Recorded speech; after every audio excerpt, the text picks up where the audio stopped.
Welcome to Planter Garden TV. How you guys doing today? All right guys, this is a cabbage I grew last year, and what I did, if you notice down inside here, you're gonna see where I break off the top of the cabbage.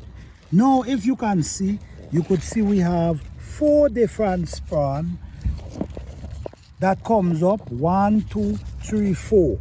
Look what's going on here. This is 1. Look here, this is 2. Look here, this is 3. And this is 4. So the cabbage root grow itself and produce 4 different sprouts. So now we having 4 cabbage start folding in right at this moment. This is really amazing, guys. This is amazing. Look down in the bottom, you'll see.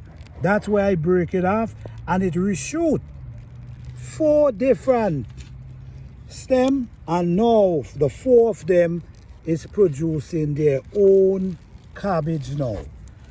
This is magical. This is amazing.